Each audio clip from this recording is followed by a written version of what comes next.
Hoy me gustaría compartir con vosotros varios pensamientos. Son pensamientos inconexos, cuya relación entre ellos es, en el mejor de los casos, sutil, anecdótica, no lineal, levemente perceptible. Bien, el primero de ellos es cómo a veces entramos en bucle.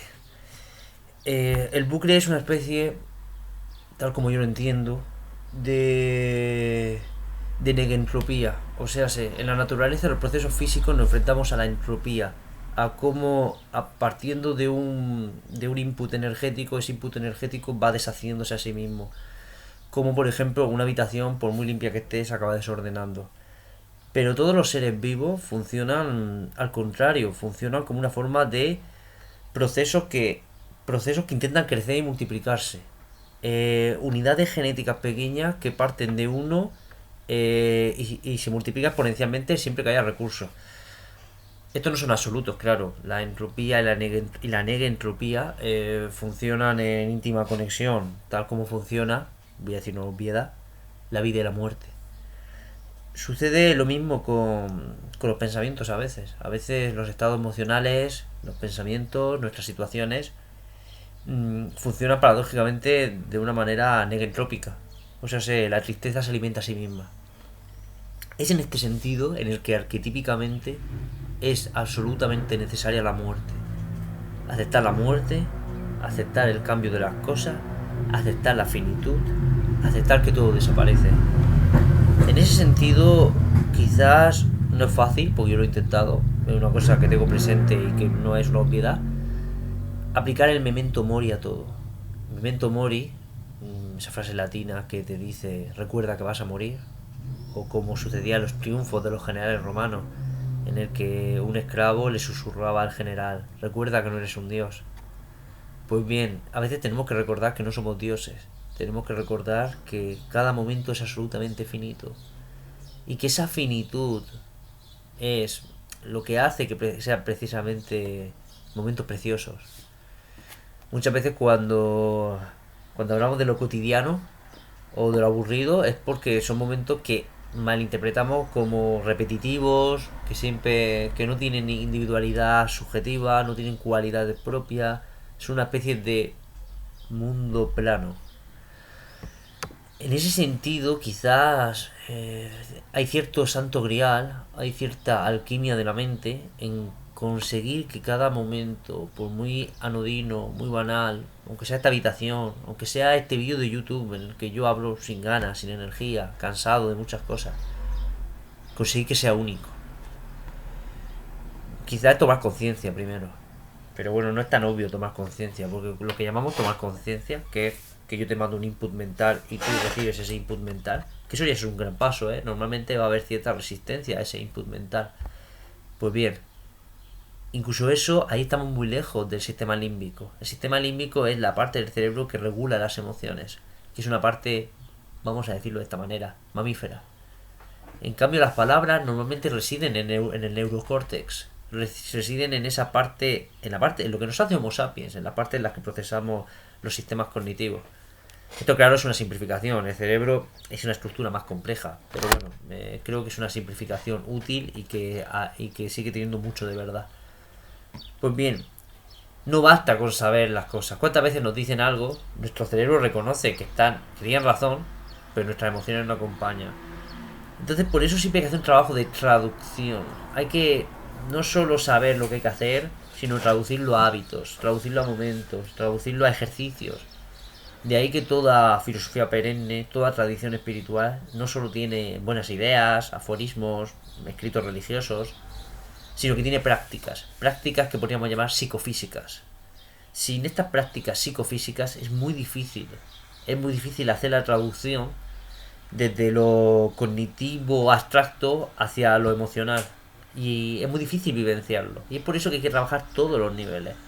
Porque lo contrario también sería negativo. Por ejemplo, que tú tengas una emoción en el sistema límbico, pero no tengas palabras apenas para ella, puede ser muy confuso y puede llevarte a eso, a confusión, a no entender. Entonces, en ese sentido, el privilegio humano, el privilegio Homo sapiens, es poder navegar varias esferas de realidad.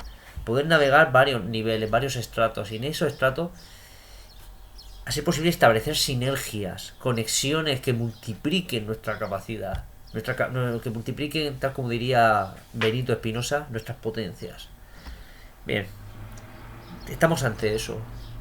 En ese sentido, yo creo que hay una ventaja asimétrica en la información.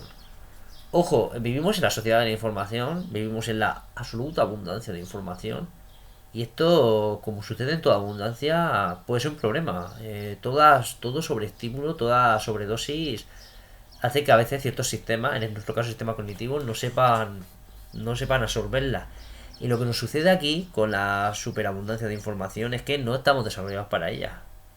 El mundo en el que evolucionó el Homo sapiens durante millones de años no era un mundo hiperabundante en información.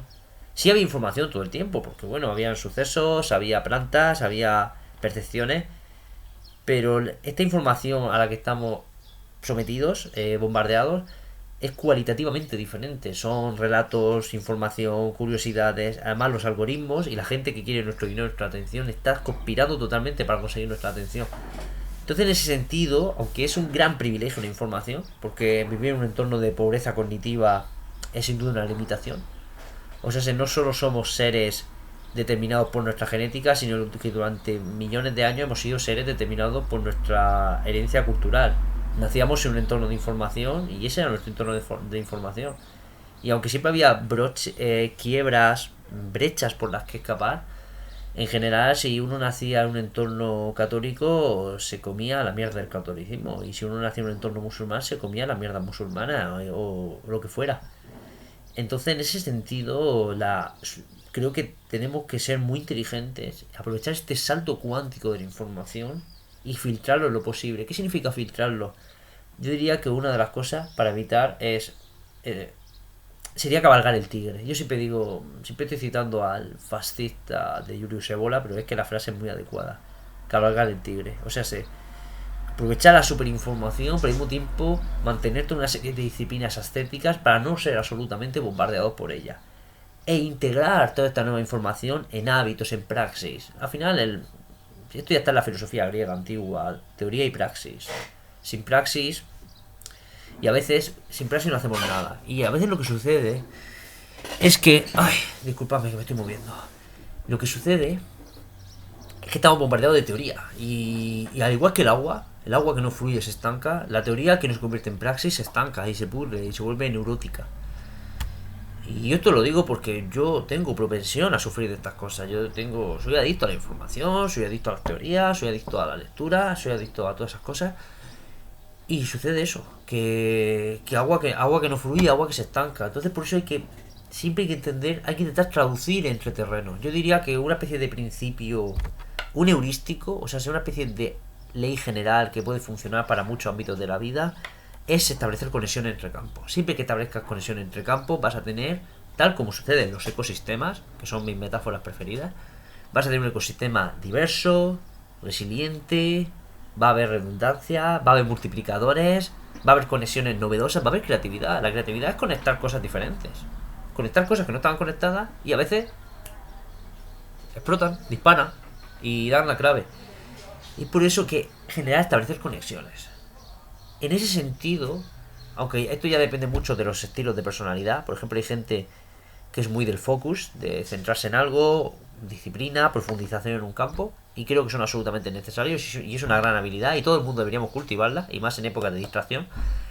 Pero al mismo tiempo no creo que haya que negar nuestras capacidades distractivas, porque en esas capacidades distractivas existe un humus de creatividad. Existe una capacidad de conectar esto con esto, con esto, con esto. Ah, mira, no sé, por ejemplo, un mismo día estoy leyendo sobre Gramsci, que otro día estoy leyendo sobre física cuántica, que otro día estoy leyendo sobre agricultura ecológica. Pues parece que no, pero no es difícil establecer conexión. Al final se crea una especie de magma, una cosmovisión en la que todos esos elementos se alimentan de una manera u otra. Lo que no podemos tener es monocultura. Lo que no podemos tener es campos yermos, campos en los que solo hay una cosa. Eso es la receta del fracaso. Es vivir una vida pobre, es crear un ecosistema de idea débil, que al mínimo golpe se va a derrumbar. Y no creo que sea... No es adecuado. Y de ahí Y de ahí, y creo que ese, lo dicho, ese principio de diseño es fundamental. Con ese se puede llegar muy lejos. Y bueno, queridos y escasos espectadores, quería decir algo más, pero no se me ocurre nada más, pero bueno, eh, no creo que sean malas ideas, creo que son cosas interesantes. En fin, lo dicho, que este vídeo lo pongo y a ver si me pongo a hacer cosas, que en realidad no debería estar perdiendo mucho tiempo, pero bueno, pasad un buen día.